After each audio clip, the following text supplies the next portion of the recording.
Você que se inscreveu no curso de História e Doutrinas da Igreja de Cristo no Brasil. Este é o módulo 4, Origem e Desenvolvimento da Igreja de Cristo no Brasil. E nesta nossa sexta videoaula, iremos falar sobre a relação da Igreja de Cristo no Brasil com a Assembleia de Deus. Na aula passada, tivemos a oportunidade de conhecer alguns dos obreiros que fundaram e organizaram a Igreja de Cristo no Brasil, homens que, apesar de todas as dificuldades do seu tempo, se dedicaram a esta causa, como Manuel Higino de Souza, Eustáquio Lopes, João Vicente de Queiroz, homens que merecem nossa consideração e estima. Além disso, vimos como as primeiras igrejas surgiram seguindo o modelo do Novo Testamento a partir da casa de alguns irmãos, se reunindo na casa de determinados irmãos, igrejas vieram se solidificar em determinadas cidades do estado do Rio Grande do Norte e, por fim, em outros estados também. Bom, dito isso, nesta aula nós iremos falar de como foi o relacionamento da Igreja de Cristo no Brasil com a Assembleia de Deus nas primeiras décadas do surgimento da nossa denominação. Vamos aqui começar falando sobre o relacionamento entre ambas as denominações, que, diga-se de passagem, foi marcado por conflitos, Vamos começar analisando da parte da Igreja de Cristo em relação à Assembleia de Deus. Do lado da Igreja de Cristo foi adotada uma postura anti-assembleiana.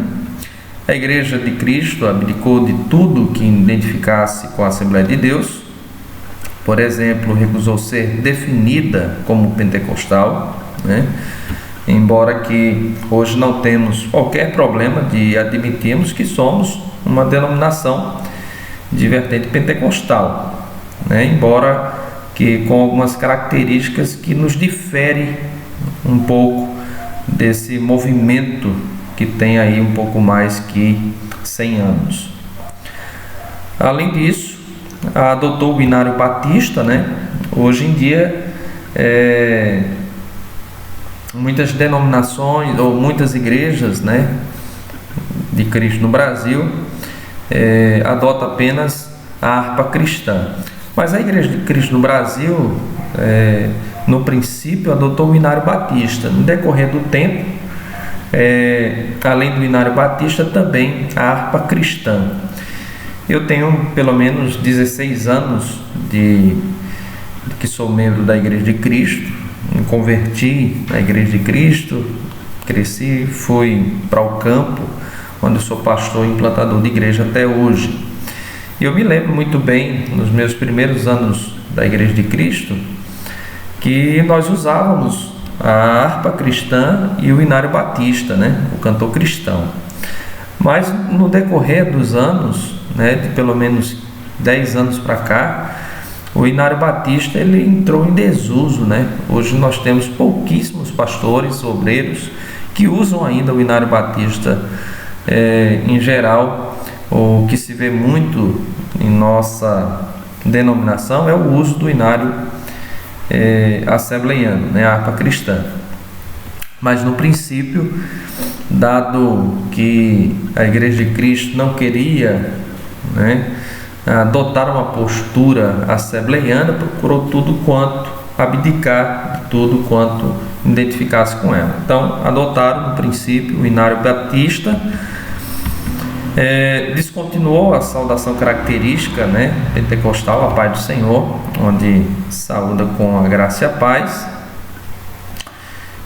embora que hoje em muitas regiões se saúde com a paz do Senhor, mas é preciso destacar que entre os costumes da Igreja de Cristo, que remonta desde sua origem, é a saudação, a tradicional saudação, como encontramos nas cartas do Novo Testamento, a graça e a paz.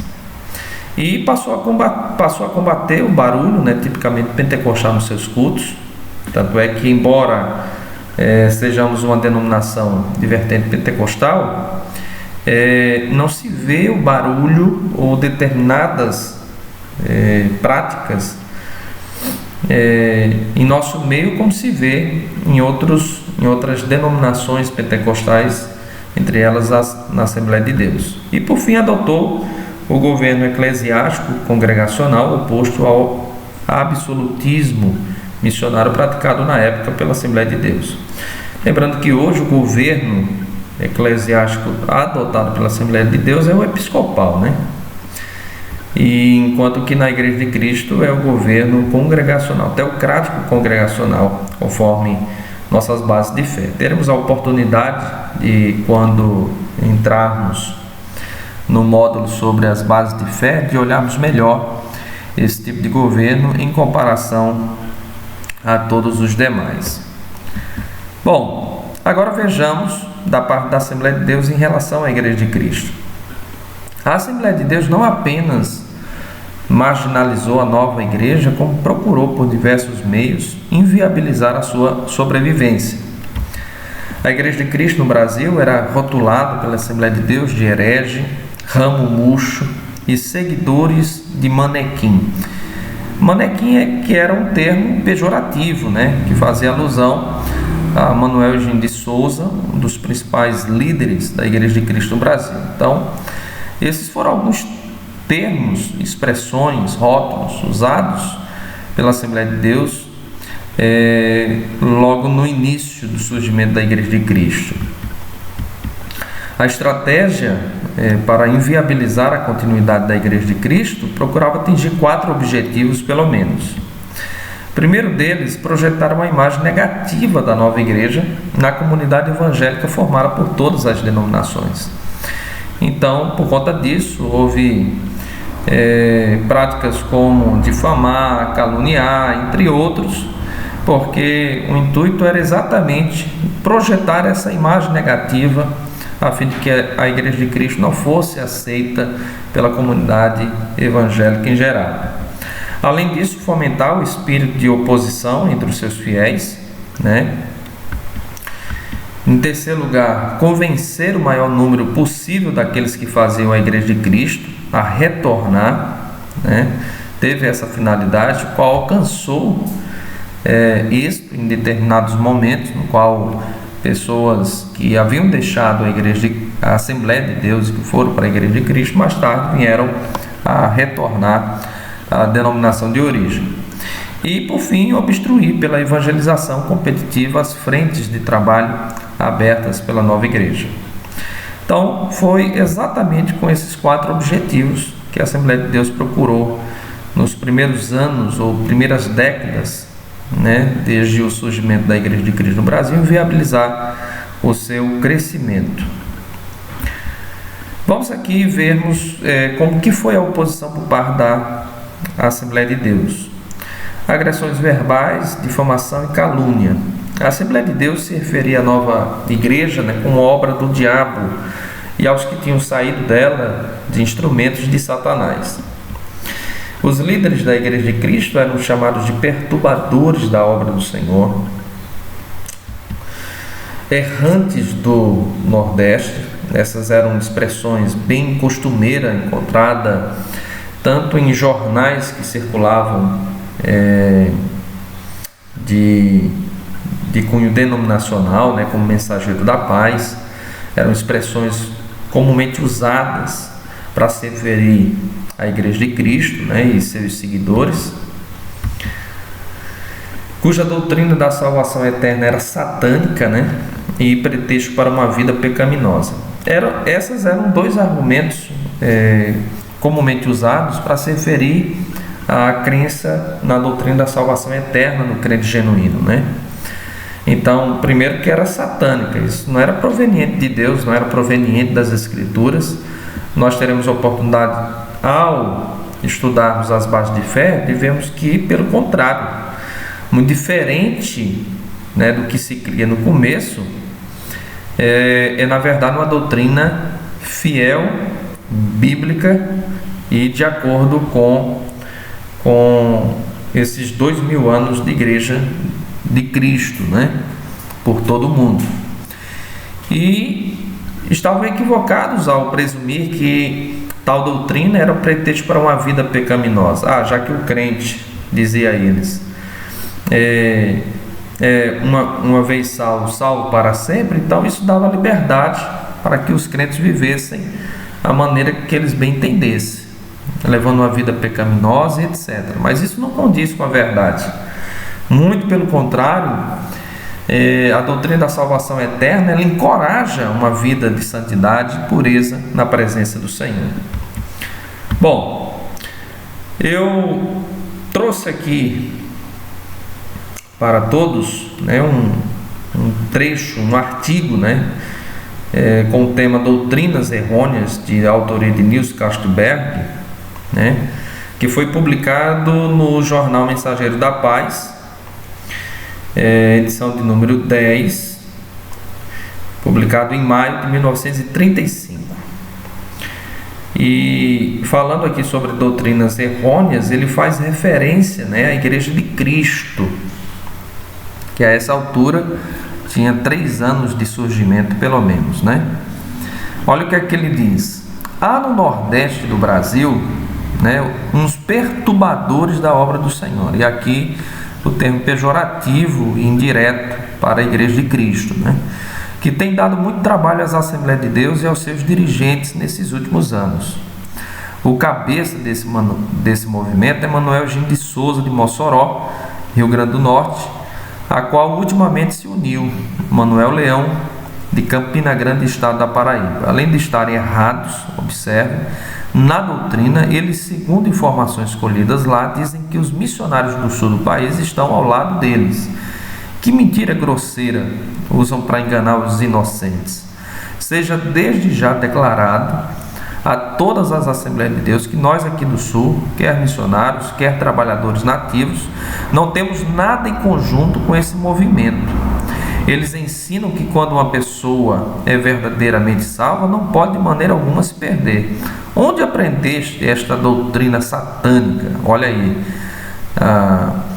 essa doutrina errônea leva os crentes a crerem que, uma vez salvos, eles podem viver como quiserem, praticando toda sorte de pecados, por quanto ganharam a salvação e jamais a perderão. São predestinados. Então você percebe que os termos pejorativos, né, que se referia à Igreja de Cristo, além também como que eles encaravam essa doutrina da salvação incondicional. Então, para eles era uma doutrina errônea e satânica.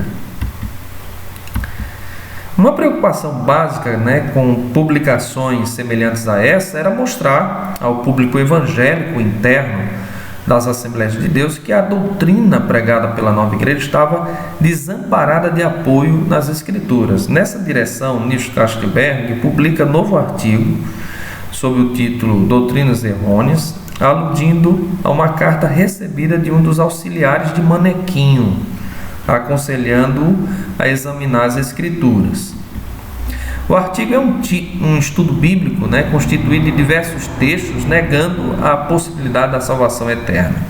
Ele escreve: os rebeldes do norte não gostam de examinar as Escrituras sagradas inteiramente. Então, segundo Niels,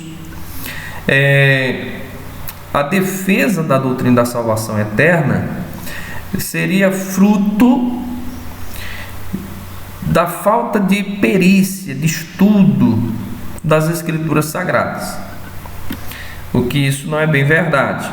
Citando a epístola de Tiago, capítulo 5, versículos 19 e 40, ele conclui dizendo o seguinte: Tiago não é irmão dos errantes do Nordeste, e nem tampouco primo irmão deles, pois tem outra doutrina e disse que o homem depois de salvo pode cair ou se desviar se não vigiar.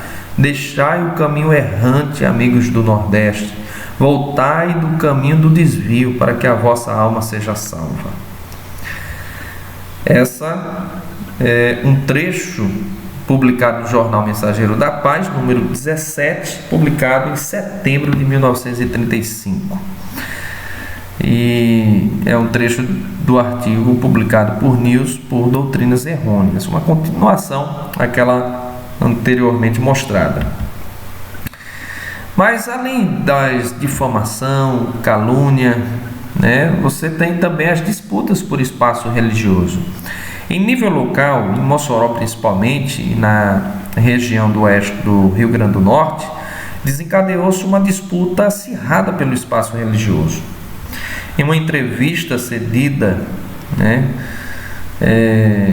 pelo pastor João Vicente de Queiroz, um dos fundadores da Igreja de Cristo, em 7 de outubro de 1994, ele disse: sempre que a gente ia dirigir um culto no lugar, quando eles sabiam que a gente ia para lá, naquela noite mesmo não iam, mas no dia seguinte estavam lá para tomar o trabalho. Foi sempre assim em todo o tempo. Acredita-se que depois dos anos mais conflituosos, devido ao aumento do número e volume de atividades, as duas igrejas passaram a tratar-se com indiferença somente. Em alguns lugares, a Igreja de Cristo no Brasil e a Assembleia de Deus têm uma relação pacífica, trabalhando juntas em prol do reino, sem qualquer rivalidade ou espírito de competitividade. Já em outros lugares, a relação entre ambas as denominações não são das melhores devido à indiferença, elitismo e exclusivismo assembleiano. Embora a relação entre ambas esteja longe do ideal cristão, ainda assim é melhor que no princípio. Isso certamente nós temos de concordar. Bom, essa foi a nossa 6ª videoaula e quero de antemão convidá-los a assistir a nossa próxima videoaula, onde iremos falar sobre o desenvolvimento da Igreja de Cristo no Brasil. Até lá!